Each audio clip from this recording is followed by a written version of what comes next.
What's up, ladies? So let's see who joins us. I hope you guys are all having a really good Friday. Hi, Katya. How are you? I'm going to wait for everyone to join and see. Just wait a few moments just to make sure everyone can join and anyone that's going to come can hear the questions. But hey, guys, we're just waiting for everyone to join. I hope you guys are having a good Friday. Do you guys have any fun weekend plans? I don't have any fun weekend plans really. I have some like adulting things to do, call the insurance, accountant, that kind of thing. But those things end up making it fun for you later when you are trying to have some fun and those things are figured out for you.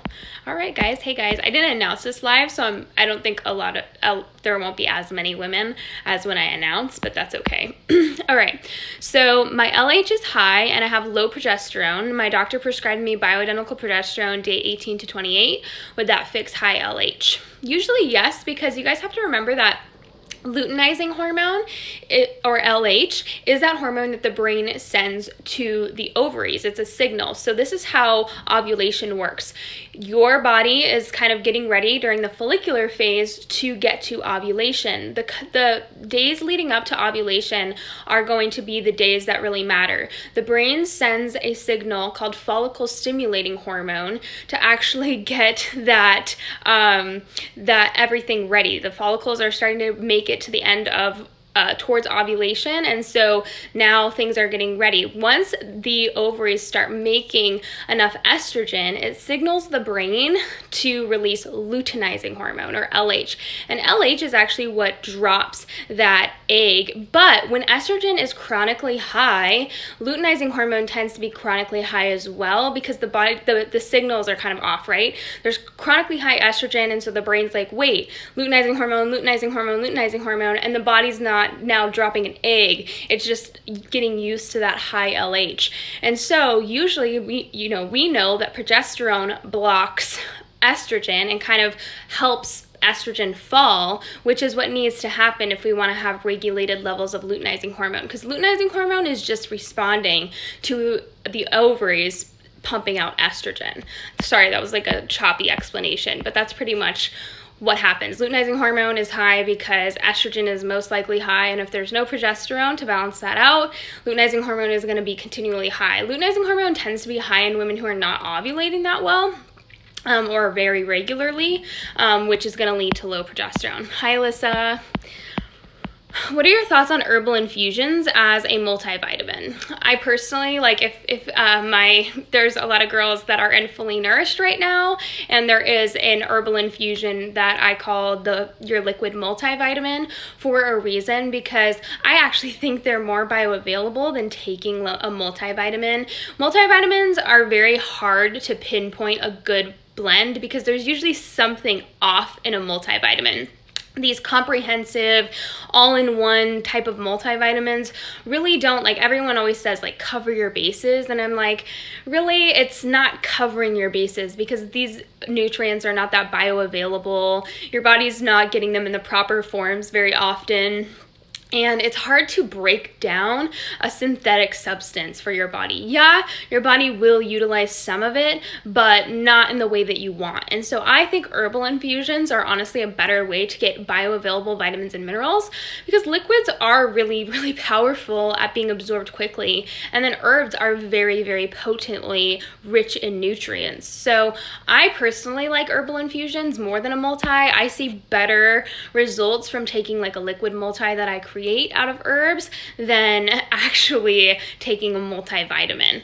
And multivitamins tend to like hurt a lot of people's stomachs and digestion, honestly. Like, I find that they're really hard to break down, and there's some people that like even find them come out on the other end. They're really not being broken down very well. And it's like, why buy it? Why waste the money? Like, really, supplements are quite expensive. If you think of $40 supplement, because you don't want to be buying low quality multivitamins. Okay, you spend $40 on a high quality multivitamin. It's not even being absorbed that well. What could you have taken that $40 and spent it on? A lot of things, really.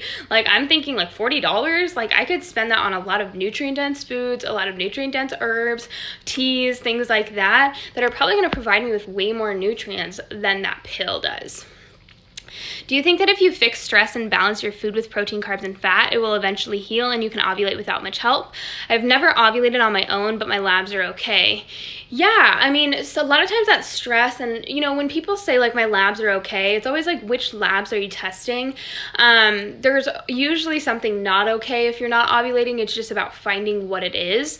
But yes, there's like multiple women in Fully Nourished right now. They've been in Fully Nourished for 3 weeks. We've had like 3 girls already bite the dust on pregnancy. They're like, oh, I'm pregnant. Oh, I'm pregnant. Like, oh, I'm pregnant. Or there's like girls that are getting their regular periods already just from changing their habits of eating protein, carb, and fat every 2 to 3 hours. It's crazy the results the girls are already seeing just from nourishing their body. It's ridiculous because I think sometimes we think like it couldn't be so simple, could it? But yes, it is so simple. Because think about it, a body in a depleted state does not want to reproduce. You can't even take care of yourself, let alone another human being. The body's really trying to protect you in that process and your future offspring. So if we think of ovulation as just the body's reproduction, the beginning of reproduction, the body's not ovulating for what reason? Well, most likely because it's not safe for you or baby. So how do we go about making it safe for the both of you? And I know like not everyone is trying to get pregnant right now, but I just mean thinking that way. Like the body needs to feel that you are nourished and fed so that there could be a possible offspring supported as well. My thyroid is okay, just high LH, high DHEA, but normal estrogen and low progesterone. Thank you so much. Well, you guys, I always talk about this with progesterone and estrogen. Remember, if you have low progesterone, what comes back on that blood test is not an accurate picture of where your estrogen is at. Until you have regular levels of progesterone, you do not know how much estrogen is in your body because what happens? Progesterone mobilizes estrogen so many times, and I mean so many. I see it pretty much every day in most people. Women are getting diagnosed with like, your estrogen is normal, even though they have every estrogen dominant symptom in the book, or they even have low estrogen, but they also have low progesterone. So the minute they put progesterone into the picture, they start to think, oh my gosh, progesterone's making me have sore and achy breasts, or anxiety and depression, or horrible PMS, or crampy, clotty periods. And no, they go test their estrogen a couple of months later, and estrogen is starting to flood out of their tissues because elevated levels of progesterone are going to allow you to detoxify estrogen properly. That's why women with chronically low progesterone have a lot of estrogen stored in their tissues and tend to have a lot of estrogen dominance, even if their bloodstream is not showing up, because keep in mind, your bloodstream is just your highway for hormones. It is not where hormones are stored. So progesterone is needed in adequate amounts in order to mobilize and detoxify estrogen properly. So the minute that you implement progesterone, a lot of times you start to mobilize estrogen, and then you'll find that you are finally moving that estrogen, and you have usually after you test like 2 to 3 months later, you find that your estrogen levels are a lot higher or even elevated. Hi Jessica, hi Lynn. I always get high pulse at night or almost every time when I eat some candy. Any thoughts? What could a rash around the nose be? Thank you. I always get high pulse at night or almost every time when I eat some candy. Well, in a very stressed out body, too much sugar in one sitting can actually be a lot, because refined sugars, even though I'm really not anti-sugar, we do have to understand that sugar increases the metabolism, right? Speeds your cells up. But what else is needed to utilize that sugar properly? Lots and lots of nutrients. Many people with gut issues and metabolic issues can't handle tons of refined sugar, not because refined sugar is bad, but because refined sugar really depletes you of nutrients very quickly because your metabolism is speeding up, and so you need higher amounts of zinc, copper, iron, magnesium, calcium, potassium, sodium. You need all these other nutrients in order to metabolize that sugar properly and use that sugar to your benefit. And a lot of women with gut issues are not absorbing nutrients from their gut very well, and so they're nutrient depleted, or a lot of women on restrictive low carb diets have not been really absorbing a lot of nutrients from their food. And so what's going to happen is you implement too much refined sugar in one sitting, and the body just, it's like pushing that gas pedal with an empty gas tank. It's not that the sugar is bad, it's that there's nothing to burn that sugar properly, and so you're wasting nutrients. And so that's why when I help women kind of add carbohydrates back in, it's a lot of times in the form of fruit juices a little bit. Sometimes it's too much if you do too much fruit juice, and roots, like root vegetables, just because, and they're always combined with protein and fat for the specific reason of slowing the use of that sugar. But try a spoonful of coconut oil, eating a spoonful of coconut oil with that candy, and see if that helps, because a lot of times it will. And then when it comes to having a high pulse at night, you have to look to the day. What happened throughout the day? Did you get enough sunlight? Did you exercise too much? Did you eat plenty throughout the day? A lot of times when you're having high stress symptoms before you go to bed, that shows that the day has kind of worn your body out to the point where now it's using adrenaline and cortisol to kind of get it the fuel that it needs. And so you want to actually reflect upon, okay, what was my day like? But high pulses are not always bad, especially if they're like anywhere from 75 to 95. Even if your temps are good and you're towards 100 in pulse, it can be okay. It just really depends on where your temperatures are at and your symptoms are at.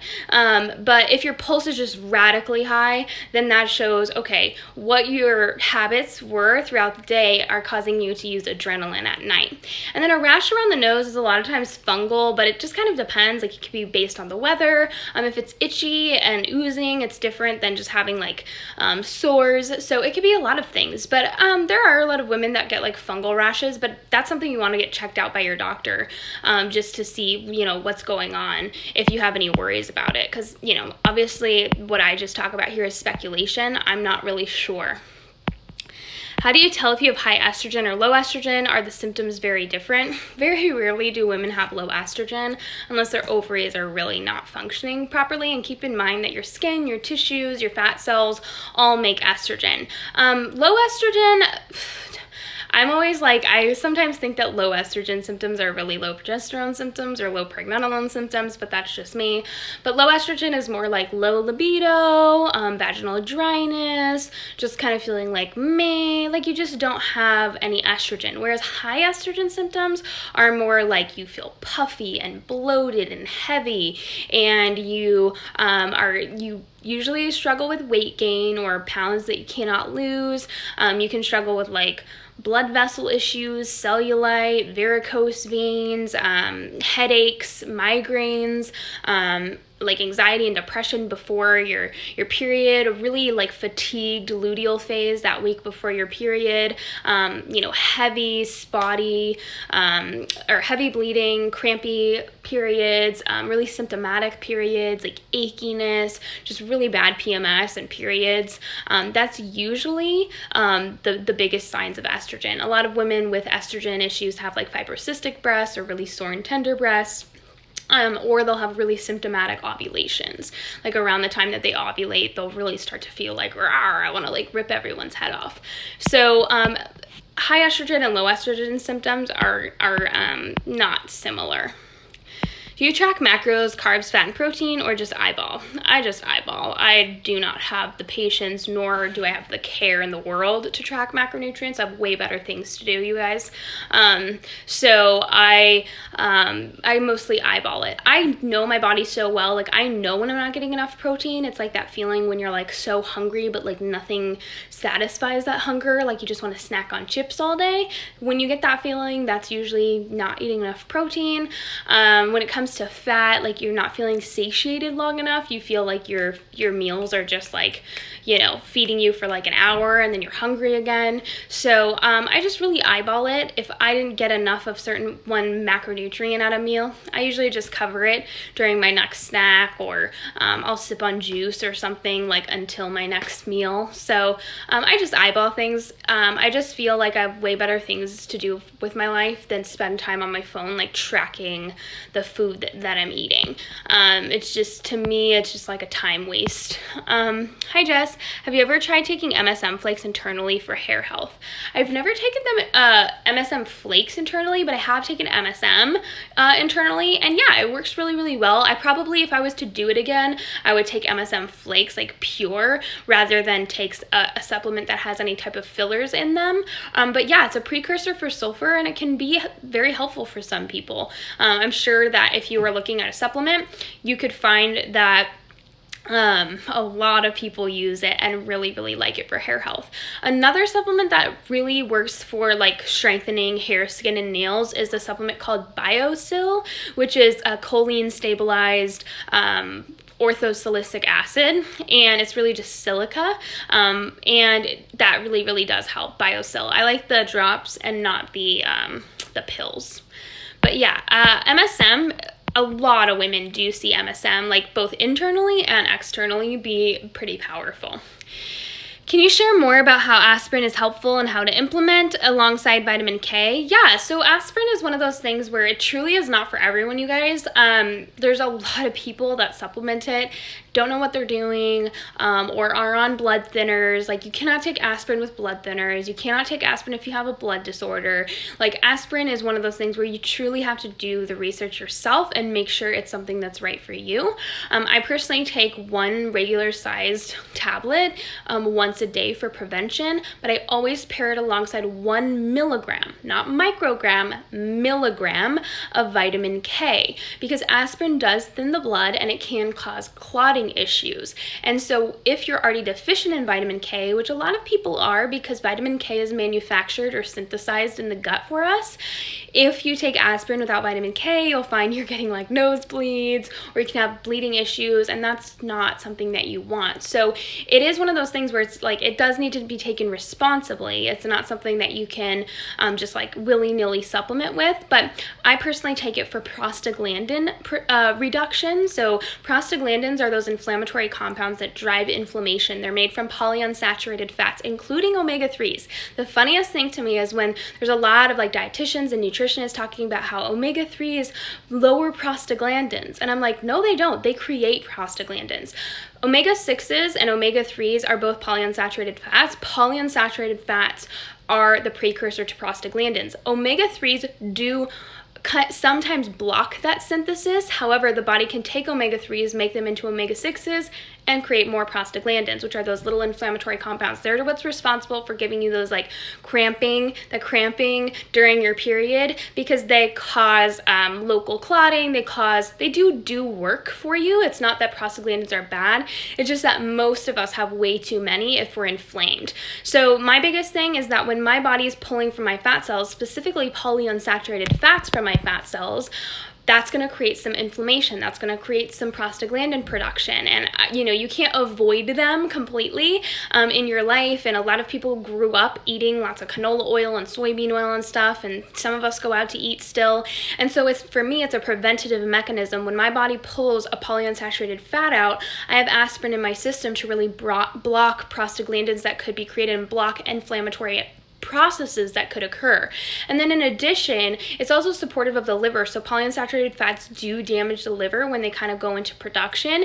And honestly, if you're eating enough protein, carb, fat throughout the day, your body's not going to pull a bunch of fat from too much free fatty acids from your fat cells. But a lot of people are fasting, or a lot of people are doing keto, and they're rapidly pulling from their fat cells. And all of these polyunsaturated fats are just coming in and causing lots of inflammation. So it is preventative. It also helps with metabolic issues. For me, implementing aspirin actually took care of my insulin resistance completely.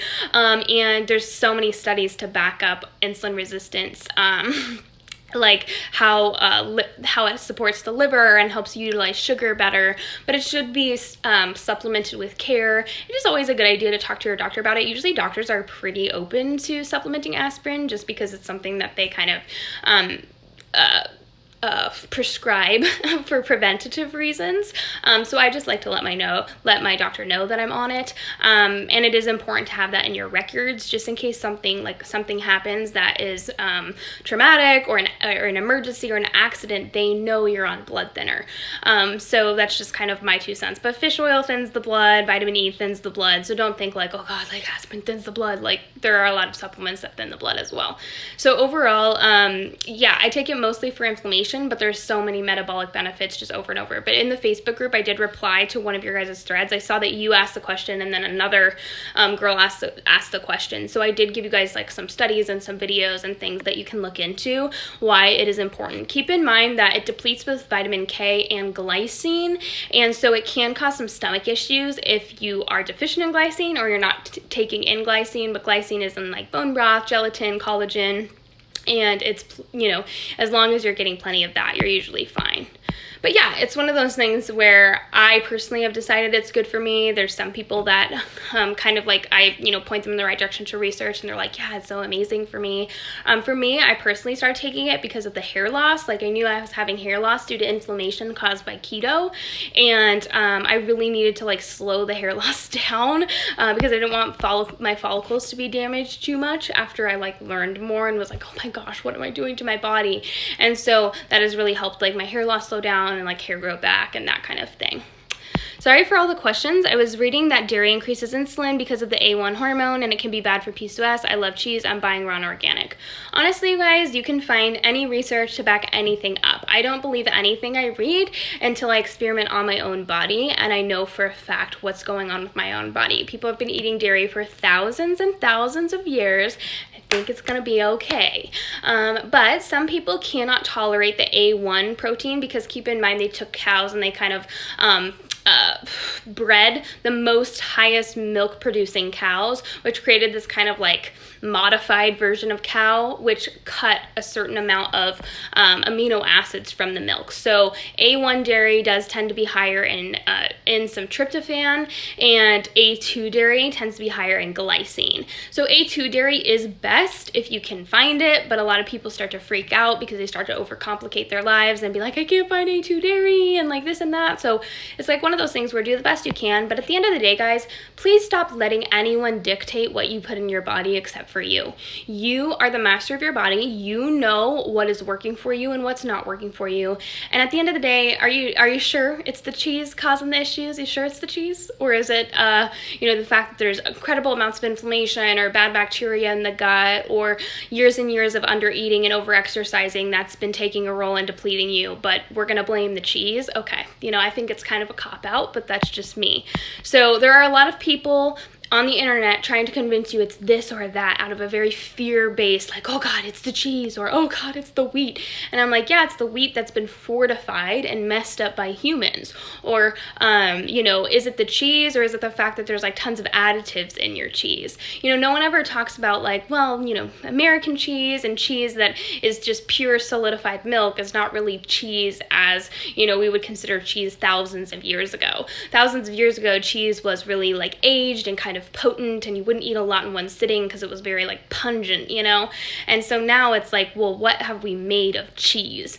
And so overall, I just really recommend eating real whole foods and learning about what nutrients are in your foods, which helps you stop being so afraid of food. Yes, A1 dairy can cause more of a histamine reaction, but your ability to detoxify histamine has everything to do with the gut bacteria that are in your intestines.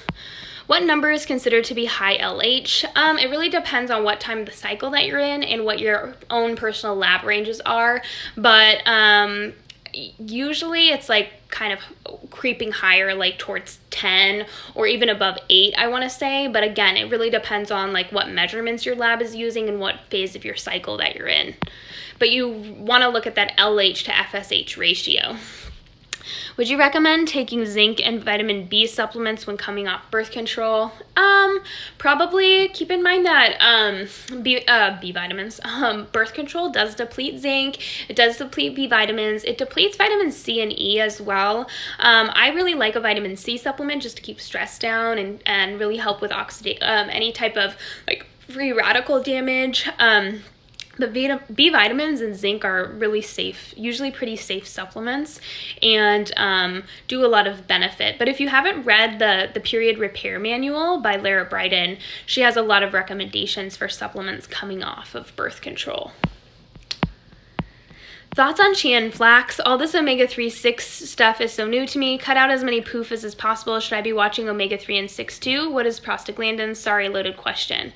Yeah, polyunsaturated fats are what omega-6 and omega-3s are. That's like why the controversy is so big, because omega-3s are being so pushed in our culture right now. The interesting thing is all of the research is based upon fish oil, and fish oil, I know, is the only reason it reduces inflammation is because it's immunosuppressive.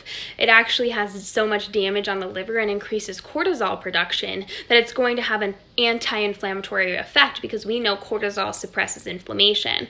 So, it's always about the mechanism of action, and we can't just trust studies just at face value. We always have to ask ourselves, okay, this is quote unquote anti-inflammatory, but how is it lowering inflammation? If it's stimulating a stress response, it's actually damaging my liver. I don't really want that to happen. That's not what I'm looking for. I was looking for something very different. I'm actually trying to lower inflammation. I'm not trying to damage something in order to get a certain result on a lab test. But yeah, I'm not personally a huge fan of chia seeds and flax seeds, just because if you look at the biology of chia seeds and flax seeds, seeds in general are just hard to digest because they don't want to be digested, right? Seeds, the whole goal of a seed is a baby plant. The plant drops a seed, the seed is supposed to plant, germinate, and stay, botanists probably know more than I do, but it's supposed to stay in the soil until the spring, and then it'll sprout in the spring, right? Well, it doesn't want to be eaten and digested and absorbed. And so usually the goal is to have it pass through an animal pretty undigested. And it has lots of phytates in it that draw nutrients to itself, which in the soil is a good thing, right? The seed's goal is to draw as many nutrients to itself as possible so that it can sprout and plant and grow into a healthy plant. But in our bodies, what is it doing? It's drawing all those nutrients to itself and taking them away from us.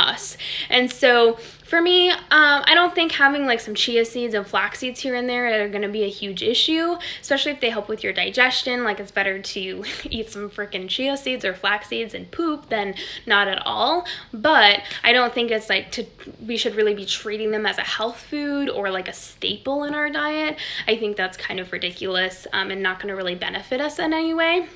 And then prostaglandins are compounds that are needed for certain things, they create muscle contractions. That's what's responsible for the cramping in your uterus, but also responsible for if you have too many of them. If you have your period, for example, and you're having cramping, sometimes women experience intestinal cramping as well, or even diarrhea, and that's because there's too many prostaglandins. But prostaglandins also help when you have some type of acute injury, let's say you cut your hand, for example, it's an accident. Prostaglandins do race to the site and help with the clotting, and that's why when you take aspirin, it blocks prostaglandins, which can thin your blood and cause a little extra bleeding. So it's one of those things where you don't want too many prostaglandins, but prostaglandins in themselves are okay. It's just you don't want to be creating more and more, and you definitely don't want to be going out of your way to eat things that increase prostaglandin production, especially in a world that's just so inflammatory. But there's not I don't want to say omega-3s and omega-6s are bad. We can't avoid them. They're in everything. They're in eggs, they're in vegetables, they're in this, they're in that. Everything that we eat has some form of polyunsaturated fats in them. It's just eating concentrated amounts of these foods. We've never done that in the history of man until the past 70 years or so. Hey, what could it mean that my total T3 is high? Every other thyroid marker is okay. Did you get free T3 checked, reverse T3 checked, your TPO antibodies checked? That would be the question. Because total T3, it's hard to know what's going on without knowing what's going on with your cortisol, your DHEA, your other thyroid markers, and then your estrogen levels as well. I get dizzy at times due to a drop in my pulse to around 53. What could cause this? Not eating enough, not eating as frequently as you need to. It could be like other issues. Have you talked to your doctor about it? Like, that's important to let them know. Low blood pressure. Have you gotten your cortisol levels checked, your DHEA levels checked, your stress hormones in general, adrenaline checked? Those would be something that I would check out. Sometimes I eat dairy 2 to 3 times a day when low on time to prepare meals, usually cottage cheese and cheese. Is this okay or too much? I'm gonna ask you that. Is it okay or is it too much? You guys, stop asking for validation of what you're eating on the internet. You are the master of your own body. You know if it's too much for you or not. Does it bother you? Does it make you very, very bloated? Does it give you poor bowel movements? You get to ask yourself that question, and if the answer is no, stop making an issue out of something that is not an issue. How much ice cream is too much? I crave it so much and sometimes eat half a tub even though I eat enough. Well, if you're craving it, you gotta ask yourself what you're not eating. A lot of people eat ice cream at the end of the day because it's calorie dense and it gives them a lot of energy very quickly. So if you're not eating enough throughout the day, you're gonna wanna eat a whole tub of ice cream when you get home. Or if you're really, really stressed out throughout the day, you're not gonna want to eat something that's gonna not give you as much nutrients. Ice cream is a very calorie dense, calorie rich, sugar rich food. That doesn't mean it's bad, but it does pose a question, like, why are you just wanting to sit there and eat a whole half a pint? Like, for someone that's nourished, that would make them sick. And so ask yourself, what are you eating throughout the day on the days where you eat a whole tub of ice cream or half a tub of ice cream? Are you getting enough? It's okay to eat ice cream, but again, like, there does come a point where you have to ask yourself, why am I eating so much ice cream? Oh, am I getting enough calories throughout the day, enough nutrients throughout the day? Or is it getting to a point where I get home at the end of the day, I've been stressed out all day, I haven't eaten frequently, I haven't eaten enough, and my body's craving something quick and very calorie dense to make up for me not getting enough in throughout the day? Does that make sense? So I would really look over that. Recommendations for joints, muscle, and bones. Meals are on point. Small but significant injuries persist. Also, chronic muscle tightness, taking magnesium bisglycinate, adding collagen. Also, thank you for your time. Yeah. So collagen is like always my first recommendation. Magnesium would be my second. So you're on it with that. Sometimes inflammation is the issue. So I actually personally like doing like a salt bath and a magnesium bath. So baths can be really, really helpful. Or magnesium oil topically can be very, very helpful for aches and pains. To me, like, that is one of the things that helps me so much for if I'm like working out a lot or I have like muscle soreness. I love like magnesium lotion or magnesium oil. But a salt and magnesium bath is also really, really helpful. I'm trying to think of what else. Oh, there is this like mustard bath. You can type it in on Amazon. You can just type in mustard bath and it's like in this can, and what is it called? It's like a blue can, and it's like this old fashioned like traditional Chinese medicine mustard bath, and it makes you sweat like crazy. Like, if you put some scoops of that in your bath, it is like you sat in a sauna for like 3 hours, but it is so amazing for like muscle aches and pains. It also just makes you feel amazing because you sweat so much.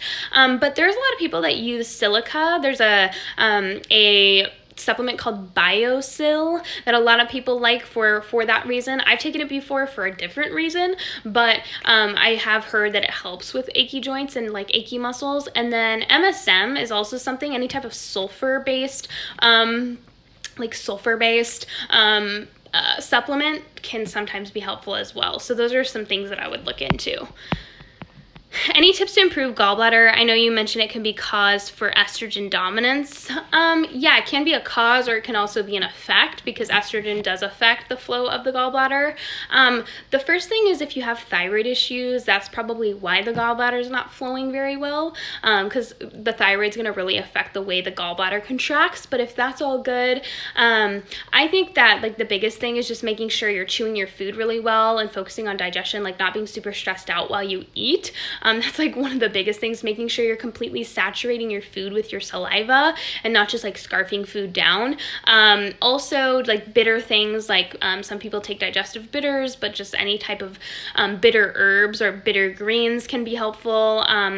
Beets are really incredible for liver and gallbladder. So some people like to take something called a gut shot, which has beets in it. It's just like a sauerkraut juice with beets, or you just do beet juice. Beets are really wonderful for that. And then some people like to take some apple cider vinegar with their meals to kind of stimulate stomach acid, which helps stimulate gallbladder flow. So overall, it's really about supporting digestion as a whole. Top 3 things to control estrogen dominance, please. Eat frequently and eat enough. Make sure you're having a bowel movement every single day. And really, I'm trying to think, get your progesterone levels up. If you don't have progesterone, you're gonna constantly have estrogen dominance issues. So progesterone and thyroid are gonna be the determiners of how well your body detoxifies estrogen. So those are gonna kind of be my 3. I have really irregular cycles. The better cycles are 44 days long and ovulating around day 30. The longer ones are anovulatory in around 70 days. How to heal this? It's not really how to heal this. The question is, why are your cycles so far apart? What's going on? Because we remember our periods are not the whole story. We always have to go back as to when ovulation occurred. So a lot of cycles are not anovulatory. So if you're starting around day 70, you might have ovulated 2 weeks before that. So you're ovulating on day, like 56 probably, or around there, like day 56 to 60. And so what's going on? Well, you're having a long follicular phase. And so it's all about what's going on in the follicular phase, the time leading up to ovulation, and never about the actual periods themselves. How stressed are you? Are you eating enough? Are you over exercising? Do you have thyroid issues? So many times, you guys, thyroid issues are the driving factor of irregular cycles. Period. End of story. Even if it's something that's like, oh, I don't have, I got my thyroid checked and everything's fine. Well, if one marker is off, there's something going on. Have you taken your temps and pulses? Are you eating enough? Are you over exercising? Where are your inflammation levels? How is your gut health, your digestive health, that type of thing? Like, what nutrients are you getting into your diet? Are you in like a really toxic environment, whether it's chemical or emotional? There's like so many things to think about, but usually stressors during the follicular phase push our ovulation farther out, which then eventually will lead to a later period, because our luteal phase only lasts anywhere from like usually 11 to 14 days, sometimes a little shorter, but usually won't last more than 14 days. So what's happening in the follicular phase that's keeping you from ovulating until later on in your cycle? What is your opinion on maca powder?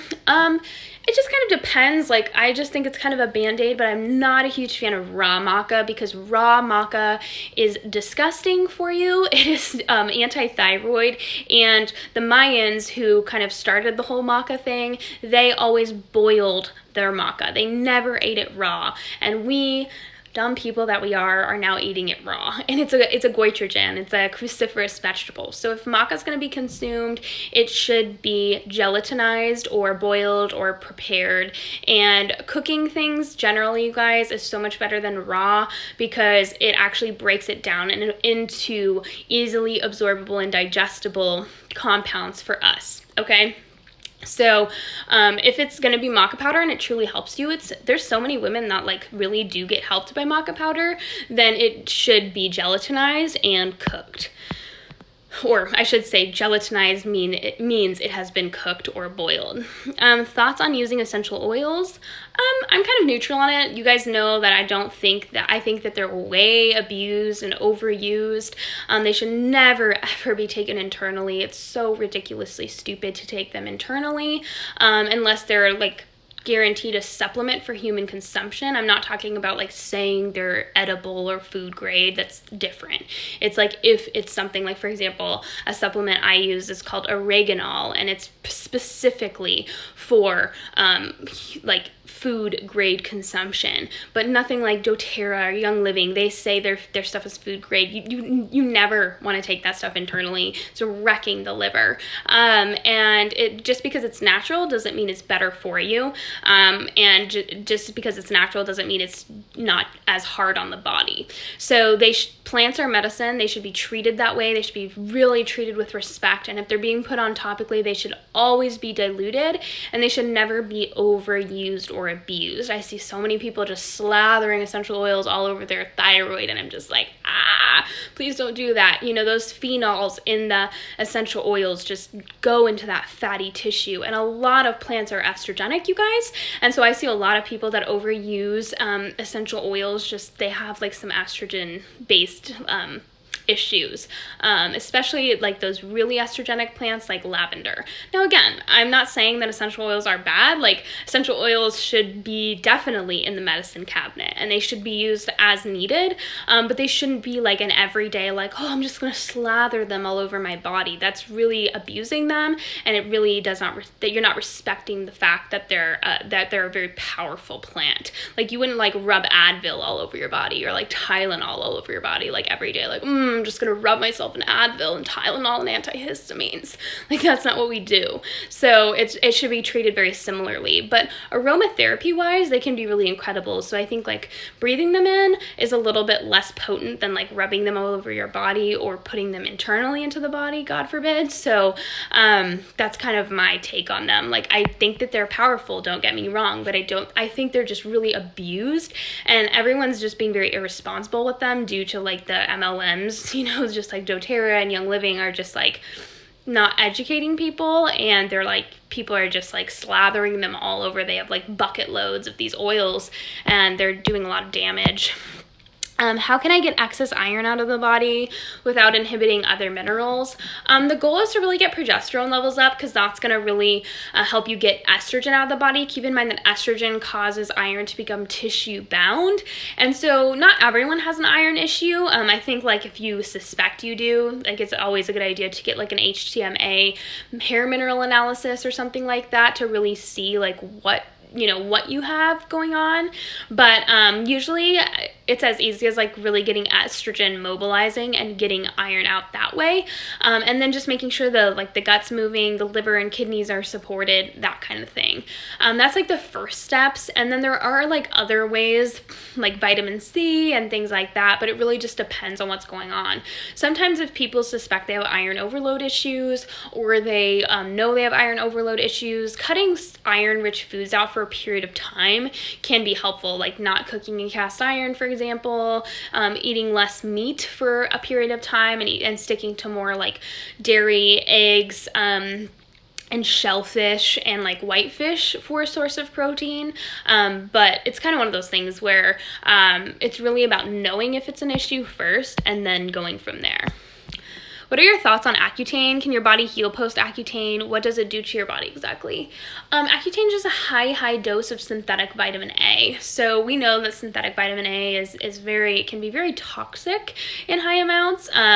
It can do a lot of damage just because it is synthetic and the body has to process it. But it really depends on the person, you know? It just really depends on the person. I think it depends on like how the person's health was before Accutane. Unfortunately, a lot of people that have acne are having a lot of other issues, and so people take Accutane specifically for acne, hoping that it will do some good, and then they eventually find that like later on it caused a lot of harm.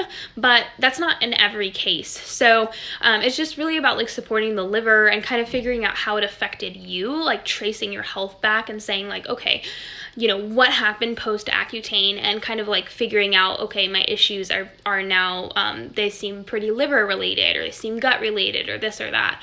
But Accutane is pretty powerful. It's pretty potent, and it is a high dose of synthetic vitamins, so it can damage the endocrine glands.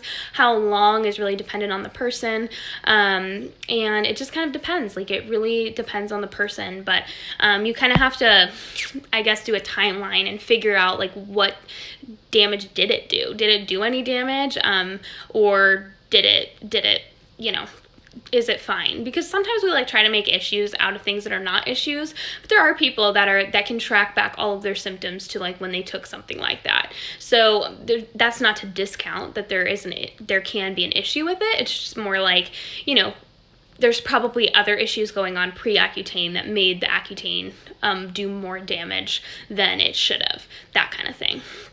You look so pretty, Jessica. Oh, thank you, Ashley. I appreciate that. Can you please talk about Lyme and its effect on women, please? Yeah, I've kind of talked about some viruses here before. I think it's really dependent on the person. Like, you know, some people get diagnosed with Lyme's and their doctor just like says, don't eat this, and like sends them on their merry way. Some people have it really, really bad to the point where they're getting like IV antibiotics and they have to do like really intense treatments. But for me, I look at viruses from kind of a different perspective, I guess. I look at it as if a virus is really causing issues, the host of the virus, aka you, is weak, meaning that the overall body systems need to be supported. Because if the immune system is working properly, it can keep viruses at bay. And I've kind of explained this before in previous lives. For example, a lot of people have the herpes virus, and so when they get stressed or when their immune system is down, they'll get a cold sore, right? That shows you that in your weakness, virus kind of come up and cause issues. And it's very similar to like Epstein-Barr or Lyme's.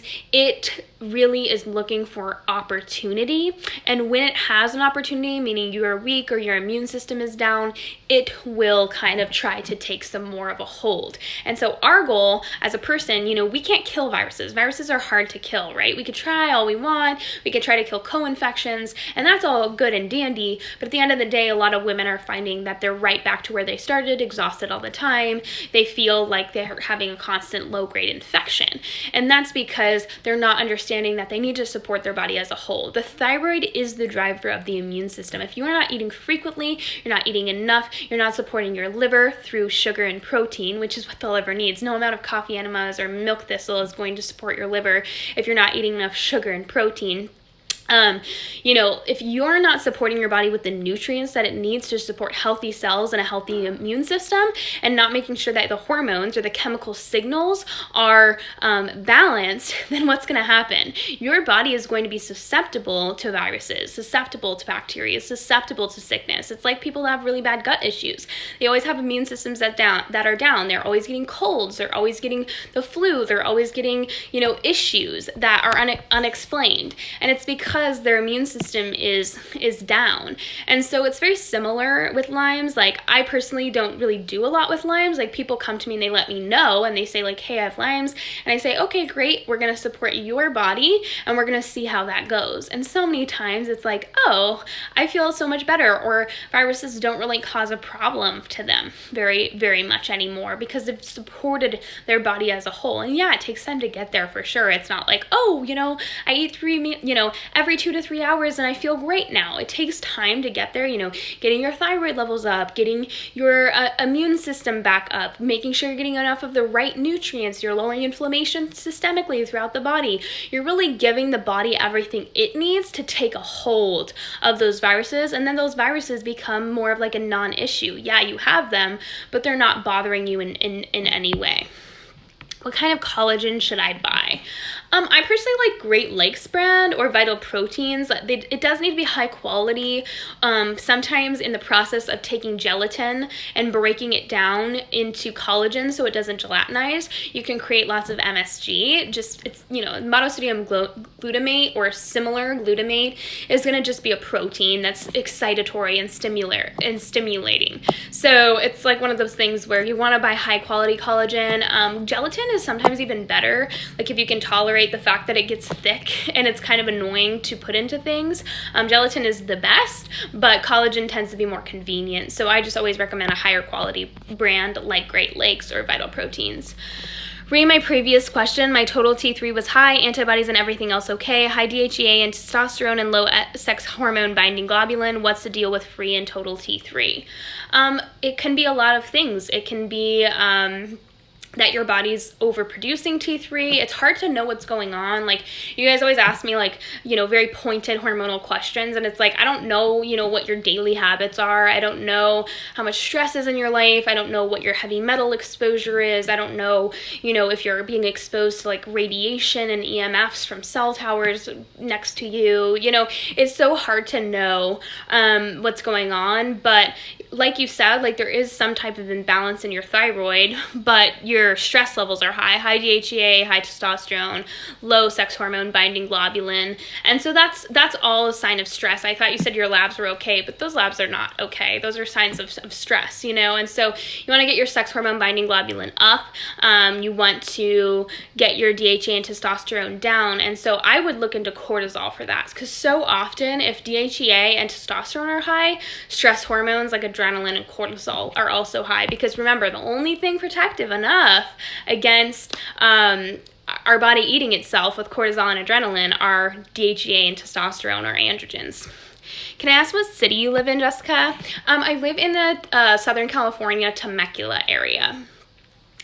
Mustard bath sweats, I'm on it. Good. I really love them. What do you think of seed cycling? Yeah, I'm neutral on it. I think it's kind of annoying. Like, I would never do it. I don't know, like, how people get their seeds straight, but some people say, like, oh, there's so much benefit from it. I've never heard of a client say, like, wow, like, seed cycling has changed my life. Like, most people are like, I'm seed cycling, and I'm like, is it helping you? And they're like, no. And I'm like, okay, stop. So it just kind of is one of those things where if it truly helps you, that's great, you know, but if it doesn't, like, don't waste your time. Because I just think it's kind of annoying to have to, like, remember, like, oh, okay, like, what seed did I eat today? How often do you recommend coffee enemas, or do you like them? I don't really recommend coffee enemas. I think it's one of those things where you have to really do your own research and decide if it's best for you. They're not for everybody, and it's important to kind of understand if they're right for you. But for me, I wouldn't really recommend doing them more than once a week unless, like, you're working with some type of doctor, like Gerson practitioner or something like that, that is telling you to do them more often. But I think they can be done excessively, and they can actually become kind of addictive, and they can cause more constipation in some people, and some people get, like, super addicted to them, and they're addicted to that feeling, and then they're, like, doing them all of the time. It's wiping out all their bacteria. So I think, like, once a week is plenty, in my opinion. But some people, like, if you're working with different practitioners, some doctors or some like Gerson therapy practitioners are sometimes telling you to do them more often for specific protocols. So it's really just dependent on like what you're doing. But I think for, like, I guess maintenance, a lot of people just do them once a week. Like, I personally do them about once a week, give or take. Sometimes I'll miss a week here and there, but I'll at least do, like, a couple a month. Or if I am feeling gross, like if I feel like I'm getting sick, or I feel like I have a headache or a migraine, or I'm feeling really tired, or I'm feeling like me during a day, then I will do a coffee enema sometimes, because it, like, gets me out of my funk real quick. Where can I find your story about cookware? What do you think about ceramic coated stainless steel? I don't think I saved it yet, but ceramic, any type of ceramic coated stainless steel, it just really depends on the ceramic that they're using. High quality ceramic can be formulated without heavy metals, but if it's low quality ceramic, then it's probably not. And then there's a difference between enamel and ceramic. So make sure it's not enamel, or it can have more heavy metals. But I tend to like the clay pots, what's it called, Vita Clay, and then like Extrema, which is ceramic, but it's a special ceramic that doesn't leach lead into the food. Stainless steel can have its own issues, just because it does leach heavy metals, it tends to. But again, like, I'm not a perfectionist. I'm more of, like, someone where if I'm cooking in the same pan every day, then I'm gonna, you know, invest in 1 or 2 high quality pans. But if I'm gonna cook in a pan like once a week or once every couple weeks, like, to me that's a little excessive. So it's not gonna kill me to cook in a stainless steel pan like once every 2 weeks. But if I'm gonna use it regularly and frequently, then I owe it to myself to get something more high quality. But ceramic coated stainless steel really depends on the company. Like, you have to look into their actual practices, how they create the pans, and you know, what ceramic they're using. I know in this world, you guys, it does take a little more work to be healthy. It's annoying to, you know, check out the website, but you kind of have to do your own research and kind of become your own little detectives. Why do I have intense period bleeding and pain to the point of taking 800 milligrams of ibuprofen for the first 2 days? What can I do to ease the pain of my period? I would look into estrogen issues and estrogen dominance. There are a lot of people these days that have lots of estrogen. And so, for example, like if you don't understand your cycle, make sure you watch my highlight story on cycles. But, you're only supposed to have high estrogen the days leading up to ovulation. And then once you ovulate, your body starts to make progesterone, and that should be the dominant hormone for the 2 weeks leading up to your period.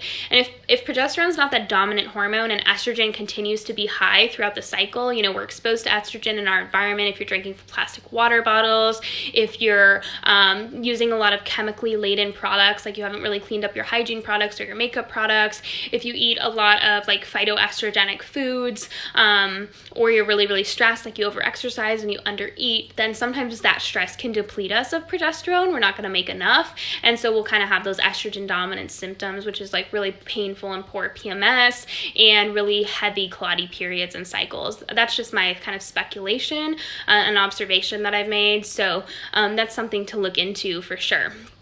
But I highly recommend watching my highlight story on the cycle.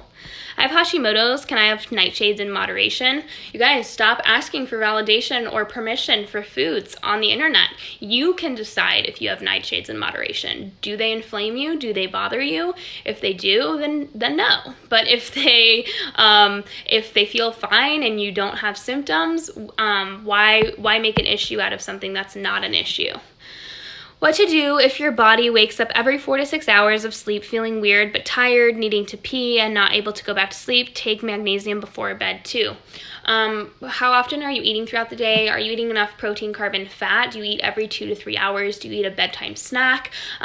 Usually that's due to cortisol and adrenaline. If you're peeing very frequently, it's important to talk to your doctor about that just to make sure everything's okay. Like a lot of times they'll check you for diabetes and like blood sugar issues, but if you already know like nothing weird in that regard is going on, then a lot of times it has to do just with cortisol and adrenaline. That's what I teach in my online course, Fully Nourished, how to teach women to nourish themselves every 2 to 3 hours in the proper ratios of macronutrients so that they can get their stress hormones down, they can get their thyroid levels up. This is a really rampant issue, not just in women who are not into health and wellness, but like in the health and wellness world as well. Unfortunately, women are fasting, women are restricting, women are not eating any sugar, they're not eating enough carbohydrates, and it's destroying their metabolisms, it's destroying their ability to feed their cells. Because we always have to remember, ladies, that if we are not consuming sugar, we are still running on sugar. I promise you're still eating sugar. Your body is just creating it out of your own tissues. Your body makes sugar using adrenaline and cortisol. That is how your body survives under stress. And so if we're constantly having these stress-based issues, the inability to sleep, insomnia, feeling tired but wired, exhausted all the time, peeing all the time, we need to make sure we're getting plenty of minerals, but we also need to make sure we're getting plenty of fuel and eat every 2 to 3 hours protein, carb, and fat. It's so important. Like, I can't stress it enough. We live in a very stressful world and a very stressful environment, and we don't need to add more stress to our bodies by not eating the right ratios of food and the right amounts of food. Can you please explain what free and reverse T3 are? Is there an ideal ratio of T3 and T4? Free T3 is going to be the active, what your cells can actually grab. T3 or total T3 is really not that accurate because you don't know how much your cells are using, whereas reverse T3 is the inactive form of free T3. Your body uses cortisol to convert free T3 into reverse T3, and reverse T3 really isn't uptaken by the cells. It's not really going to be very active or give you the benefit of thyroid. Hey Jessica, I'm feeling the need to do a colon and parasite cleanse, still wanting to keep the blood sugar stable and stay nourished. What are your thoughts? I would always ask, like, what's the need to do a colon and parasite cleanse?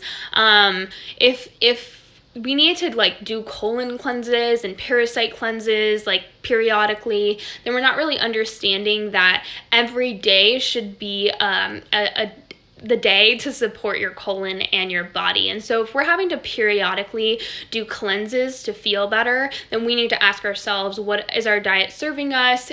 Are we eating enough nutrients? You should be at a point in your health, if you're really focusing on your health, that you don't have to do like cleanses. If we do, then there's some issues going on. And what is the cleanse that you're gonna do? If we're worried about like keeping our blood sugar stable or things like that, we have to, you guys, it's so weird because in our culture, like we think that cleansing has to do with restriction. And the funniest thing to me is if the body does not have the nutrients that it needs, it cannot detoxify properly. If you don't have enough protein, you don't have enough of the right types of fats, you don't have enough sugar, your liver's actually not working properly. And so to say that you're cleansing is actually false. Like you're actually probably running on cortisol, which is why people that go on like long water fasts or juice fasts feel amazing. It's because they're increasing their stress response, and it's giving that like really stimulated effect of that hormone.